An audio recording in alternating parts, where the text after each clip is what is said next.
Je suis assis dans une voiture à l'arrêt, moteur coupé, dans un parking souterrain qui sent l'humidité et le béton froid. Il est un peu plus de 3 heures du matin. L'heure exacte figure sur l'écran du dictaphone 03 Bezo 07. J'ai laissé la radio éteinte, il n'y a aucun bruit, à part celui de ma respiration, et parfois un craquement dans la structure du bâtiment. J'enregistre parce qu'il reste peu de temps avant que certaines choses ne deviennent publiques, ou définitivement silencieuses. Sur le siège passager, il y a une enveloppe Kraft, sans adresse. À l'intérieur, un contrat de cession, un extrait de compte bancaire et une impression d'article avec une date entourée en rouge, 14 septembre. Le titre a déjà été modifié 2 fois depuis sa publication. Je sais que des captures circulent encore. Je sais aussi qu'une procédure est en cours, même si personne ne l'a encore confirmé officiellement. On parle d'abus, de manipulation, de conflits d'intérêts. Les mots changent selon les journaux. Les conséquences, elles, sont déjà là. Je ne ressens rien de précis, ni satisfaction ni regret. Je constate simplement que certaines vies ne reprennent pas leur forme initiale après un choc. Elles se plient, puis restent pliées. La mienne s'est arrêtée bien avant cette nuit. Celle de Bertrand Lemaire s'est fissurée récemment. C'est un fait observable, pas un jugement. Si quelqu'un écoute cet enregistrement plus tard, il pourrait penser que je cherche à expliquer ou à me défendre. Ce n'est pas le cas. Je n'ai plus rien à défendre. J'essaie seulement de poser une chronologie correcte. Sans cela, ce qui est arrivé ces derniers mois semblera disproportionné, voire invraisemblable. Or, tout est né d'une suite de faits ordinaires. Avant, ma vie était simple, stable, prévisible. J'ai 38 ans, je m'appelle Julien Moreau. J'ai vécu à Lyon presque toute ma vie adulte. J'étais restaurateur, pas un chef reconnu, pas un visage médiatique. Un homme qui gérait un établissement modeste, sans ambition de croissance rapide. Mon restaurant s'appelait Le Puy Sec. Il était situé rue des Capucins, dans un local étroit, avec une cuisine ouverte trop bruyante et une salle de 32 couverts. J'avais contracté un prêt bancaire de 210 000 € étalé sur 15 ans. Les échéances étaient le prélevées automatiquement chaque mois. Je n'ai jamais eu de retard. Mes journées commençaient tôt. À 6h30, je quittais mon appartement à pied. Je passais chez le boulanger du quartier, toujours le même. À 7h15, je recevais les premières livraisons. Je vérifiais les factures, les températures, les quantités. À 9h, je préparais les sauces. Je goûtais systématiquement, même quand je savais qu'elles étaient là correctes. À 11h, la salle était prête. Le service du midi se déroulait sans incident dans la majorité des cas. Je notais tout dans un cahier à spirale. Coût, retour client, ajustement nécessaire. Je discutais brièvement avec Claire, la serveuse principale, de sujets sans importance. Je n'entretenais pas de relations personnelles avec mon personnel. Cela me semblait plus sain. Je rentrais chez moi tard, souvent après minuit. Je mangeais rarement ailleurs que sur place. Je dormais peu, mais suffisamment pour continuer. Je n'avais pas d'ennemis déclarés. Aucun contentieux notable. Les critiques locales parlaient parfois de mon établissement. Des phrases neutres, sans enthousiasme ni hostilité. Une mention correcte dans un guide régional. Cela me convenait. Je ne cherchais pas la reconnaissance. Je cherchais la continuité. Le dernier jour, avant que tout ne change, ressemblait exactement aux autres. Un mardi ordinaire, froid pour la saison. J'avais prévu un plat du jour simple, un bœuf mijoté, sans prétention. À 11h12, mon téléphone a vibré. Une notification d'un site que je consultais rarement. Je ne l'ai pas ouverte immédiatement. Le service a commencé. À 15h03, seul dans la salle vide, j'ai lu pour la première fois ce jour-là le nom de Bertrand Lemaire. Le nom apparaissait en haut de l'écran, accompagné d'une photo trop nette et d'un titre inutilement précis. Je me souviens avoir relu 2 fois, non par incrédulité, mais parce que je n'étais pas certain de bien comprendre ce que je voyais. Il s'agissait d'une critique longue, publiée sur une plateforme nationale, reprise presque immédiatement ailleurs. Le Puy Sec y était décrit comme un lieu médiocre, mal tenu, approximatif. La cuisine était qualifiée de paresseuse. L'hygiène, sans accusation directe, était suggérée comme douteuse. La note finale était basse, sans appel. Le ton se voulait détaché, presque clinique. Le nom de Bertrand Lemaire figurait en signature, précédé de titres et de collaborations que je n'avais jamais pris la peine de connaître auparavant. J'ai d'abord pensé à une erreur, une confusion avec un autre établissement. J'ai vérifié l'adresse, le menu, certains détails précis qui ne pouvaient n'invenir que d'une visite réelle. Il mentionnait une table près de la cuisine, un défaut dans la cuisson d'un poisson servi la semaine précédente, une remarque sur la lenteur du service un soir précis. Tout correspondait. Il était venu, je ne l'avais pas reconnu. Rien ce jour-là ne m'avait semblé différent. Les premières conséquences ont été discrètes. 2 annulations le soir même. 3 le lendemain, des tables vides à des heures inhabituelles, des clients qui entraient, regardaient autour d'eux, puis repartaient ensemble sans s'asseoir. Claire m'a demandé si quelque chose se passait. Je lui ai répondu que non. Je pensais encore que cela se tasserait. Au bout d'une semaine, la baisse de fréquentation était mesurable. J'ai refait les comptes plusieurs fois, cherchant une autre explication. La météo, les vacances scolaires, un hasard statistique. Mais les chiffres ne revenaient tant pas. Les avis négatifs ont commencé à apparaître, souvent reprenant mot pour mot certaines expressions de l'article original, des gens qui n'étaient jamais venus, des phrases copiées, adaptées. J'ai tenté de répondre une fois, brièvement. Je me suis ravisé, cela ne servait à rien. J'ai écrit un courriel à la rédaction qui avait publié l'article. Un message factuel, sans colère. Je demandais des précisions, des éléments concrets. Je n'ai reçu qu'une réponse automatique. J'ai ensuite cherché un moyen de contacter directement Bertrand Lemaire. Son adresse professionnelle n'était pas publique. Les réseaux sociaux filtraient trop les messages. J'ai laissé tomber. Le deuxième mois a été plus difficile. J'ai commencé à retarder certaines commandes, à réduire les portions sans en parler. J'ai renégocié un délai avec un fournisseur. J'ai arrêté de me verser un salaire complet. Je passais plus de temps seul dans la salle vide à attendre un hypothétique client. Le bruit de la rue me paraissait plus lointain. Claire a fini par partir. Elle m'a prévenu 2 semaines à l'avance, comme prévu par son contrat. Elle disait avoir besoin de stabilité. Je n'ai pas essayé de la retenir. Après son départ, je me suis occupé moi-même du service quand il y en avait un. Certaines journées passaient sans qu'aucun couvert ne soit servi. La banque a appelé pour la première fois au début du 3e mois. Un ton courtois mais ferme, une échéance manquée. Puis 2. J'ai proposé un plan temporaire. On m'a répondu que la situation serait réévaluée. J'ai compris ce que cela signifiait. La fermeture a été administrative, presque neutre. Un courrier recommandé. Un délai, une date. J'ai rangé la cuisine comme si je devais rouvrir le lendemain. J'ai nettoyé les plans de travail, j'ai jeté les produits ni périmés. J'ai fermé la porte à clé. Personne n'était là pour le voir. Après cela, les jours se sont étirés. Je n'avais plus de raison de me lever tôt. J'ai vendu certains équipements pour rembourser une partie de la dette. Le reste est resté, l'appartement a suivi, trop cher sans revenu. J'ai quitté Lyon avec 2 valises et quelques cartons. Je me suis retrouvé seul dans une ville qui n'était pas la mienne, sans activité définie, sans routine. C'est à ce moment-là que j'ai appris, par un article anodin, que Bertrand Lemaire venait d'obtenir une chronique régulière dans un grand quotidien national. La nouvelle était brève, presque anodine. Une phrase dans un encadré culturel accompagnée d'une photo récente. Bertrand Lemaire y souriait légèrement, costume sombre, posture maîtrisée. On annonçait une nouvelle chronique hebdomadaire consacrée à l'exigence gastronomique contemporaine. Je l'ai lu plusieurs fois, sans réaction immédiate. J'ai simplement noté la date et le nom du journal dans un carnet vide. Je ne savais pas encore pourquoi. À cette période, ma vie se résumait à une succession de journées sans structure. Je vivais dans un studio meublé à la périphérie de Marseille, trouvé par une annonce impersonnelle. Le loyer était de 540 € par mois, charges comprises. Je payais d'avance quand je le pouvais. Les meubles ne m'appartenaient pas. Je n'ai rien déplacé. Je dormais sur le canapé-lit, toujours du même côté. La fenêtre donnait sur un parking. Je laissais rarement les volets ouverts. Je n'avais pas retrouvé de travail stable. J'avais envoyé des candidatures dans plusieurs restaurants, sous un autre arrondissement, parfois sous une version abrégée de mon nom. Les réponses pouvaient m'en être polies quand elles arrivaient. Souvent, il n'y en avait pas. Une fois, on m'a reconnu. Le ton a changé immédiatement. J'ai compris que mon nom circulait encore, attaché à une idée vague d'échec ou de problème. Je faisais de petits travaux. Plonge, livraison, aide ponctuelle sur des marchés. Payé en espèces ou par virement irrégulier. Je comptais précisément. 20 €, 50 €, parfois 80 € pour une journée entière. Je notais tout dans le même carnet. Les dépenses alimentaires étaient réduites au minimum. Pâtes, riz, œufs. Je buvais du café soluble. Je ne cuisinais presque plus. Le sommeil était devenu instable. Je m'endormais tard, souvent après 4 heures du matin. Je me réveillais plusieurs fois. Les mêmes images revenaient sans ordre. La salle vide du puits sec. La critique affichée sur l'écran. Des phrases exactes que je pouvais réciter sans les relire. Je me levais sans raison précise et je marchais dans le studio, mesurant l'espace. 9 pas du mur à la fenêtre.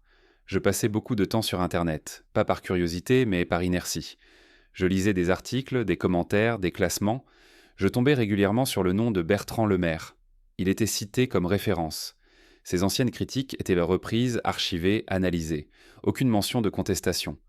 Aucun doute public sur ses méthodes. Sa voix était considérée comme fiable, presque institutionnelle. Un soir, par habitude plus que par intention, j'ai relu intégralement l'article qui avait précédé la chute du puits sec. Je l'avais conservé en version imprimée, plié plusieurs fois. Je l'ai posé sur la table basse. J'ai souligné certaines phrases. J'ai noté les incohérences factuelles, les approximations, les suggestions floues. Je n'ai rien ressenti de particulier. Seulement une forme de lassitude précise. Les semaines passaient sans événements marquants. Je n'appelais presque personne. Je ne recevais pas d'appels. Les rares conversations étaient en fonctionnel. Je me rendais parfois dans des restaurants, non pour manger, mais pour observer. Je m'asseyais seul, commandais un plat simple, écoutais les échanges. Je regardais la salle, le service, les détails. Je notais mentalement ce qui fonctionnait, ce qui échouait. C'était un réflexe ancien. Un après-midi, en sortant d'un bistrot près du Vieux-Port, j'ai vu une affiche annonçant une conférence publique. Le thème portait sur la critique culinaire et son rôle dans l'économie locale. Le nom de Bertrand Lemaire figurait parmi les intervenants. La date était proche. J'ai arraché un petit papier avec les informations. Je l'ai rangé dans ma poche sans réfléchir. Ce soir-là, de retour dans le studio, j'ai posé ce papier à côté du carnet. Pour la première fois depuis longtemps, je n'ai pas éteint immédiatement la lumière. J'ai eu la sensation vague, encore informe, que rester immobile n'était plus une option suffisante. Cette sensation n'avait rien d'enthousiaste. Elle ne ressemblait pas à une impulsion. C'était plutôt une gêne persistante, comme un bruit de fond qui empêche de dormir. Les jours suivants, je n'ai rien fait de concret. J'ai continué mes routines réduites. Travail occasionnel le matin, errance l'après-midi, lecture le soir. Mais quelque chose avait changé dans la manière dont je regardais les choses. Je notais davantage. Pas sur le papier, pas encore. Mentalement. Je suis allé à la conférence annoncée sur l'affiche. Elle se tenait dans une salle municipale, bien éclairée, avec des rangées de chaises pliantes. L'entrée était gratuite. Une cinquantaine de personnes étaient présentes. Des étudiants, quelques restaurateurs reconnaissables à leur posture tendue, des journalistes. Je me suis assis au fond, légèrement sur le côté. Bertrand Lemaire est arrivé avec quelques minutes de retard. Il était conforme à son image publique. Voix calme, discours structuré. Il parlait de responsabilité, de transparence, de rigueur. Les mots étaient choisis avec soin. Les exemples restaient en généraux. Il évitait toute référence personnelle. Je l'ai observé sans animosité visible. Ses gestes, sa manière de marquer les silences. Les regards qu'il adressait à certaines personnes dans la salle. Il répondait aux questions avec assurance, parfois avec une pointe d'ironie contrôlée. Personne ne l'a contredit, personne n'a mentionné d'erreur passée. À la fin, il a été applaudi. Je suis parti avant la fin des échanges informels. Après cela, je me suis mis à suivre ses déplacements publics. Pas physiquement, par les annonces, les publications, les réseaux. Il intervenait souvent. Conférences, jurys, chroniques, son emploi du temps semblait dense mais prévisible. Toujours les mêmes lieux, toujours le même cercle. J'ai commencé à lire ces textes avec une attention différente, non plus comme un lecteur concerné, mais comme quelqu'un qui cherche des motifs récurrents, des habitudes d'écriture, des angles préférés. En parallèle, j'ai continué à fréquenter des restaurants, des établissements nouveaux souvent, ceux dont on parlait. Je choisissais des horaires creux. Je commandais peu. J'observais la salle, le service, les échanges avec la cuisine. Je notais les détails que les clients ordinaires négligeaient, les variations d'humeur du personnel, les ajustements de dernière minute, les compromis invisibles. Je payais toujours en espèces, je laissais des pourboires modestes, jamais remarquables. Je me suis rendu compte que certains établissements bénéficiaient d'une indulgence constante. Des défauts similaires à ceux qu'on m'avait reprochés étaient absents des critiques publiées, ou formulés autrement, avec douceur, comme des particularités. Je ne tirais pas de conclusion définitive. Je me contentais de constater, de comparer. Mes finances restaient précaires mais stables. J'avais appris à vivre avec peu. Je calculais tout, le moindre déplacement, le moindre achat. J'avais vendu le reste de mon matériel professionnel, à l'exception d'un carnet et de quelques livres techniques. Je n'avais plus rien à perdre matériellement. Cette idée ne me rendait pas libre, elle me rendait précis. Un soir, en consultant par habitude un site spécialisé, je suis tombé sur une annonce discrète. Un local à louer, récemment rénové, dans un quartier en mutation. Surface modeste, loyer élevé pour mes moyens. J'ai fermé la page, puis je l'ai rouverte. J'ai regardé les photos attentivement.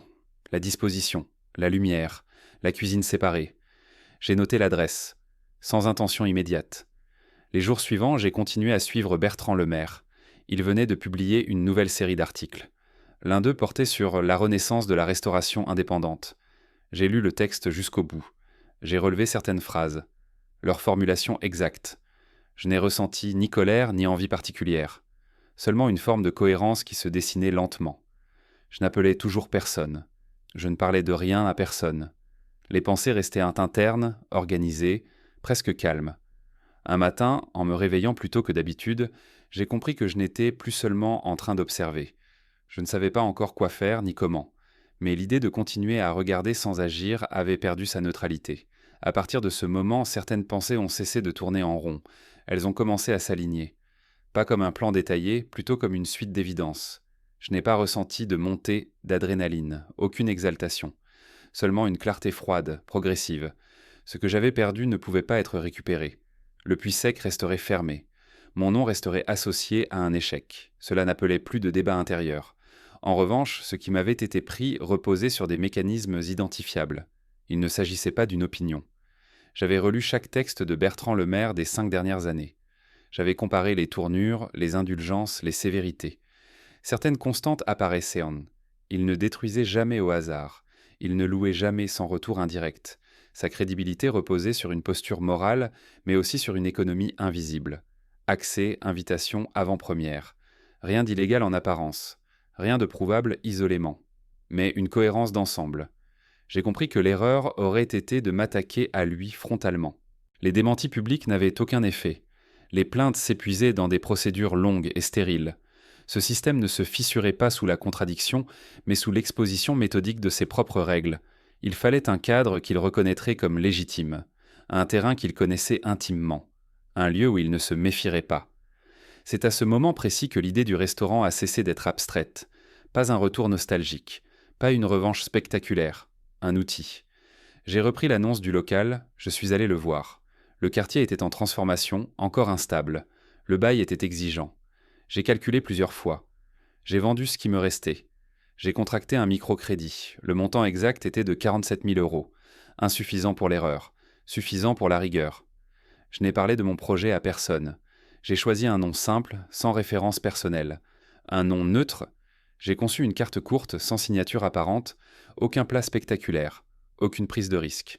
Une exécution irréprochable. J'ai recruté peu. Des profils discrets. J'ai payé correctement. J'ai ouvert sans communication excessive. Pas d'inauguration. Pas d'invitation ciblée. Je savais que Bertrand Lemaire finirait par venir. Pas par intérêt personnel, mais par cohérence professionnelle. Le lieu cochait toutes les cases de ce qu'il aimait analyser. J'ai attendu. J'ai observé les premiers retours. Ils étaient en bon, réguliers, rien d'exceptionnel. C'était exactement ce que je cherchais. Quand il est venu, je ne l'ai pas abordé. Je ne me suis pas présenté. Je l'ai servi comme les autres. J'ai noté ses réactions. Les plats qu'il a terminés, ceux qu'il a laissés, les silences. J'ai payé le prix du temps. Ce soir-là, en fermant la porte, je savais que le point de non-retour était atteint.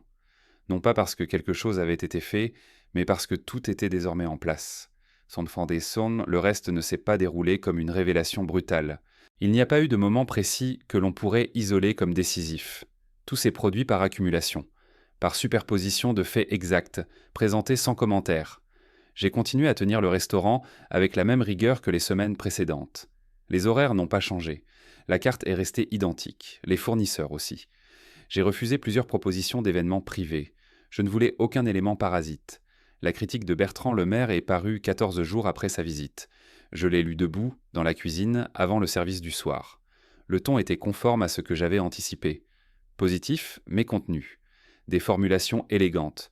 Une valorisation de la cohérence, de la sobriété, de la sincérité du lieu. Aucun détail factuel faux, aucune exagération manifeste. Rien qui puisse, pris isolément, susciter la moindre contestation. J'ai imprimé l'article en 3 exemplaires.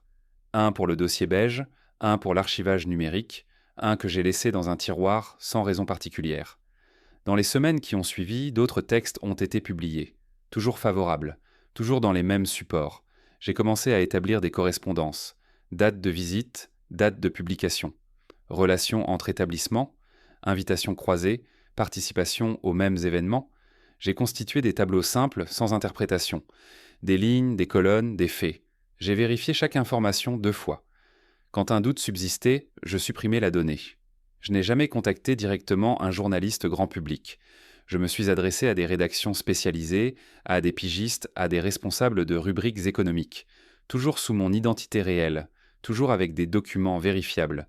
Je ne formulais aucune accusation. Je demandais seulement si certaines régularités leur semblaient pertinentes.